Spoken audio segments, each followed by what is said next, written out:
What is up, guys? Abixis here. We're coming at you with the next episode of the Should You Watch series. Episode 3, I believe we're on now. We have Apothecary Diaries. Sonic Heroes. Yeah, Sonic Heroes, the anime.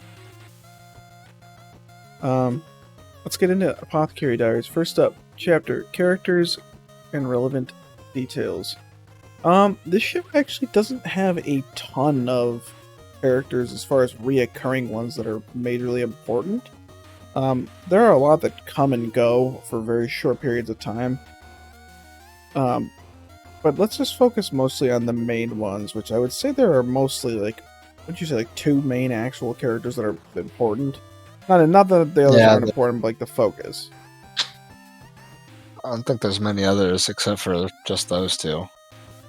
I'm gonna say there's a lot of like the concubines show up pretty frequently, but that's kind of it. Yeah, those are definitely important characters, but like I was saying, there's a lot of characters that drive specific episodes forward, but there aren't like a lot of like, I guess you'd say like overarching villains and stuff. So as far as the characters, focusing on the main two, honestly, I think they're pretty good. They don't have a ton of chemistry early on. It's a little odd, but I think that's naturally designed that way. He sticks to you like a sparkly leech!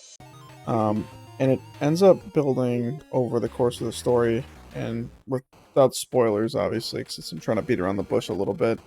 I think they build the chemistry very naturally. And you better get right into it. Yeah, I was gonna say, I don't want to get right into it yet. Maybe we do a spoiler section. We might do a spoiler section in this video, because I feel like there's a part I want to talk about at the end. But I feel like the two main characters have very, very good chemistry. That builds naturally. It's not straight away, and I think they're both pretty compelling as far as the depth of the characters themselves, especially Master Jinshi, who you think is just like this like snob, and then he kind of once you like learn more about him, once he opens up, you learn a lot about him. I think there's a lot of mystery to it. Having fun without me. Having fun without me.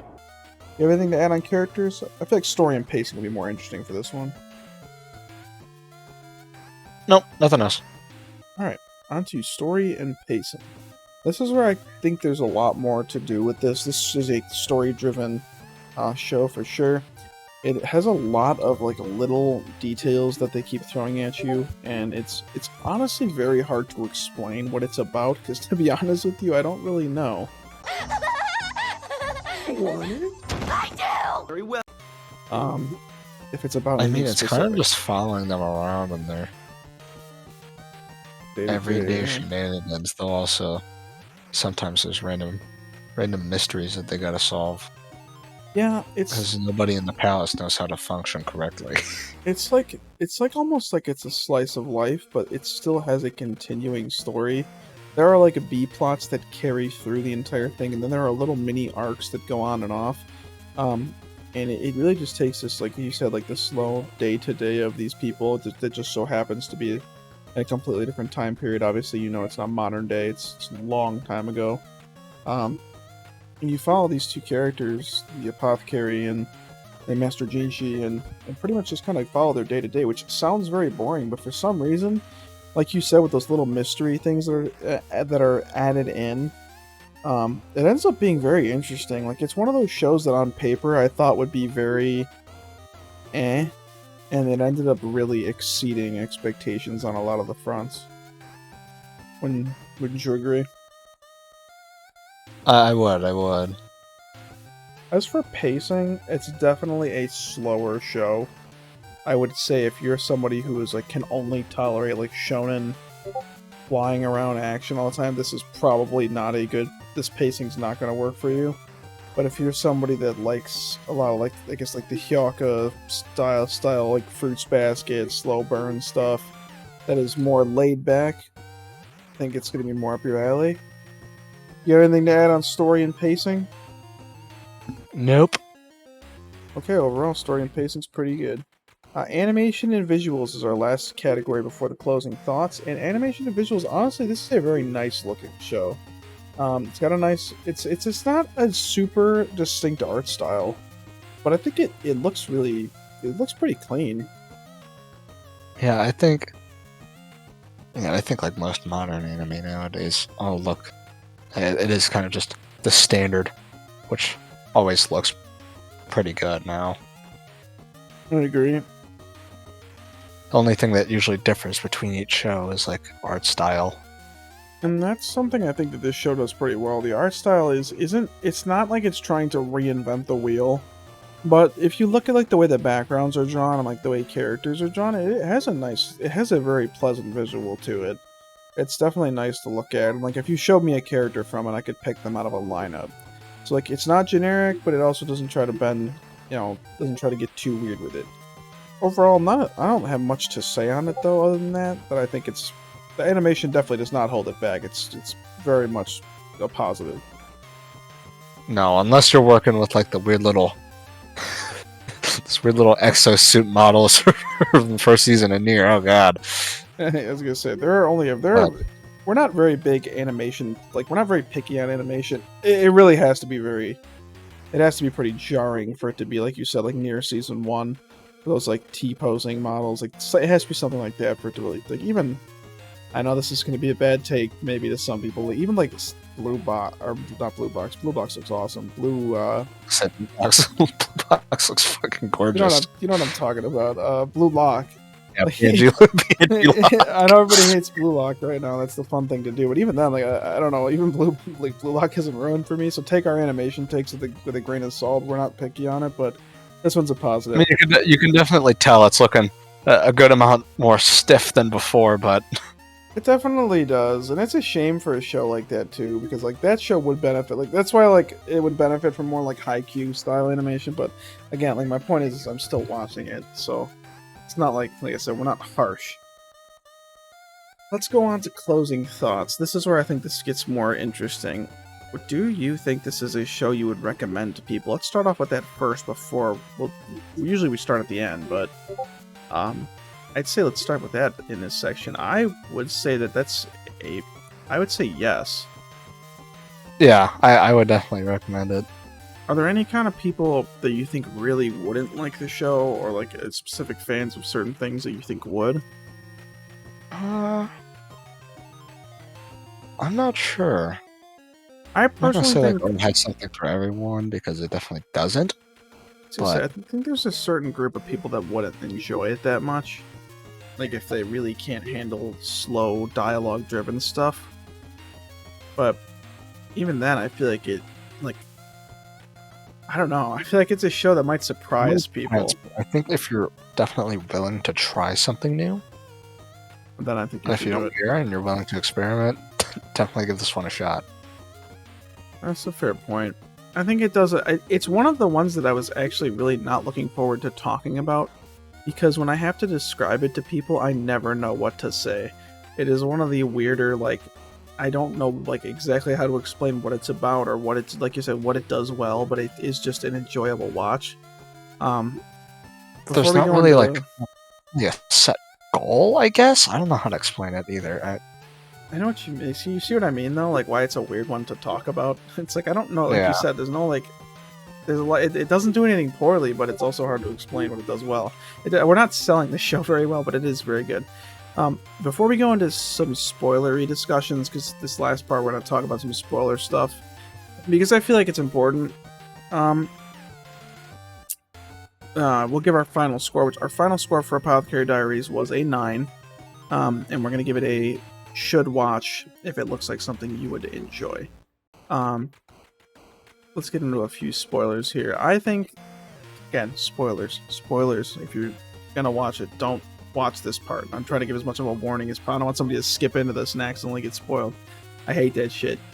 Okay, now that we've got everybody informed, unless you're a weirdo and you love spoilers.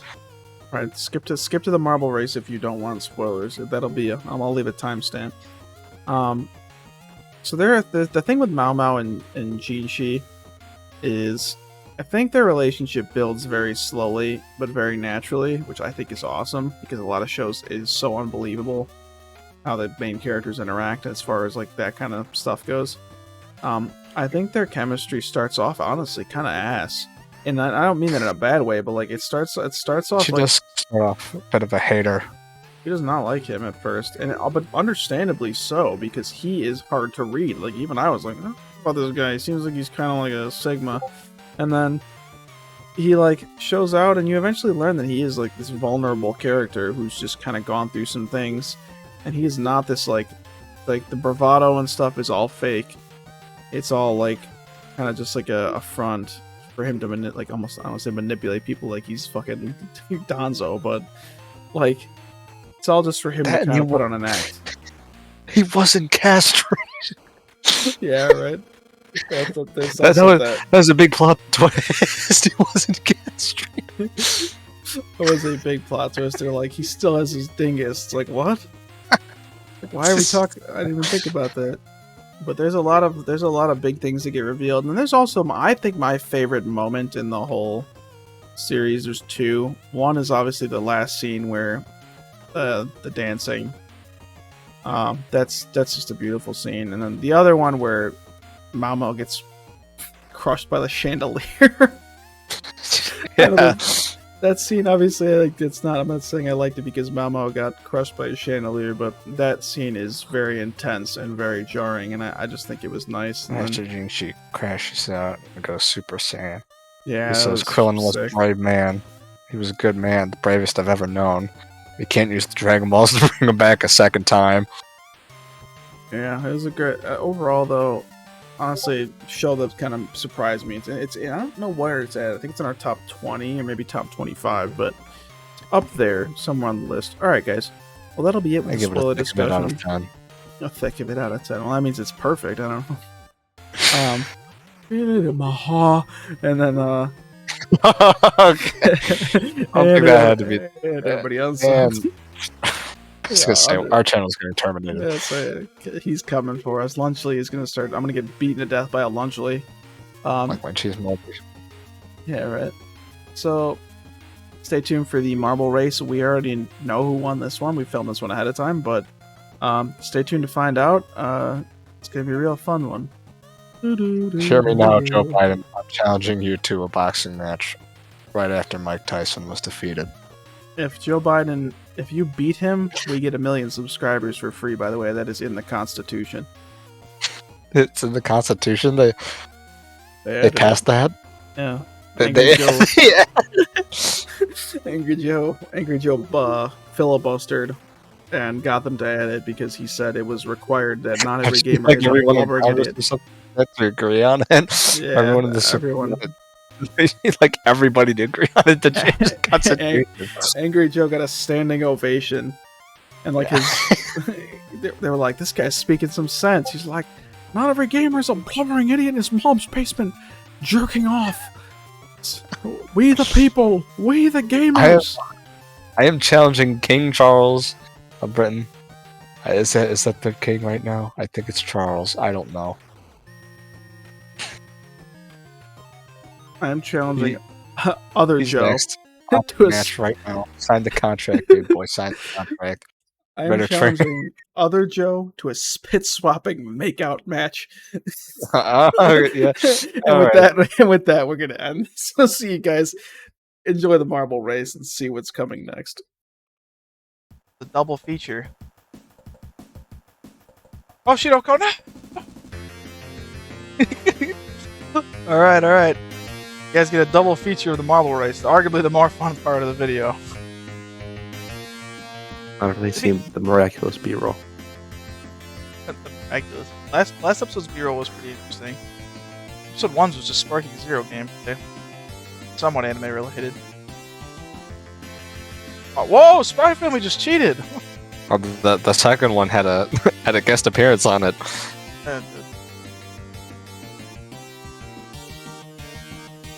Rascal.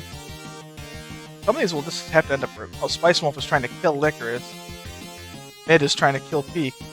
Oh no, Guilty Crown just killed Comey! Oh no! How unfortunate. It kills Mid. Actually, no, shit kills Mid. It's like, Comey.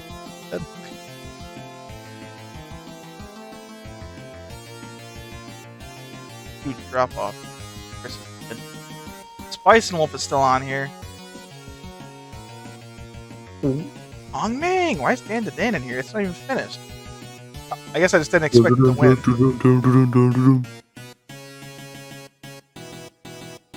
Kaguya, MJ!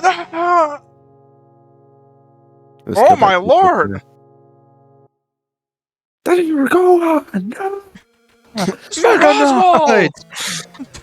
No one can beat me when I'm Super 17.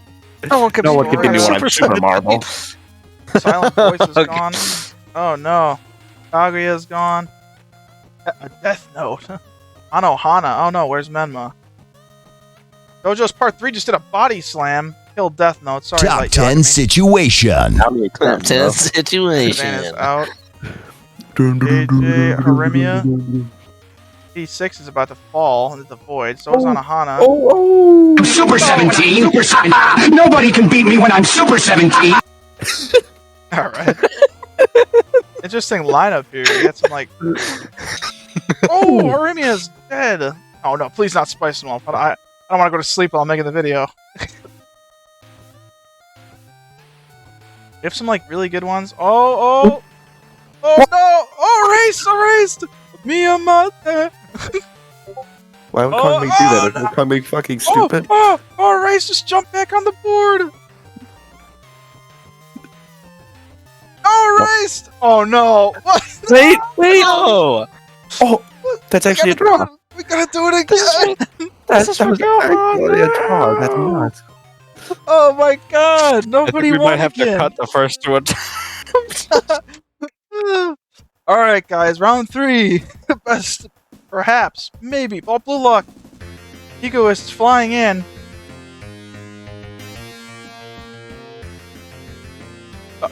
Call of the night is gone. Who will win? This is from Warzone.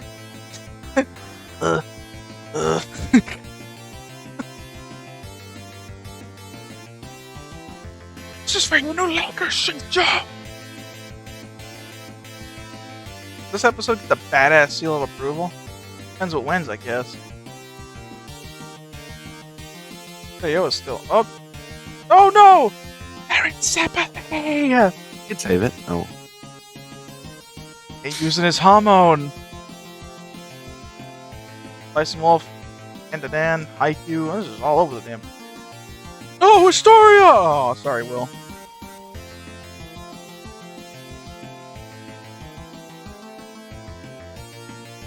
Damn laggard. Bison Wolf, another. Another is gonna be a fun one. I can't wait to do that one, actually. I can. I can Oh, wait. no, I can't. This could be the most exciting. The bad ones are gonna be the most fun to talk about, I feel like. E0 and MHA, so two of our big hitters are gone. Guilty Crown. And we just lost 100 of the good ones. I think Guilty Crown's gonna be my favorite episode. Can't wait. I can say not saying nothing.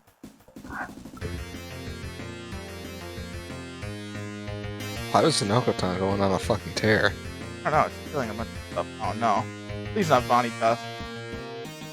It's not even gonna be a fun. This even cluster nonsense. How is Anohana still in here?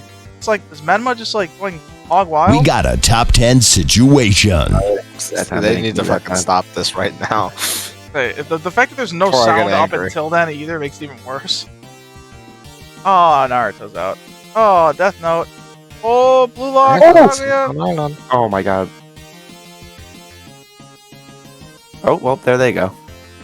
Angel Beats, Licorice Recoil, and JJBA Part 5. Angel Beats wins. Angel Beats is winning for episode whatever the hell we're on at this point. Actual winner. Can't see it hidden behind there, but it is victory formation. Only took us 3 rounds. So we will see you guys for the next marble race. Who's the first person out here? Call of the night. See you guys for the next one. And yeah. See you in the next one.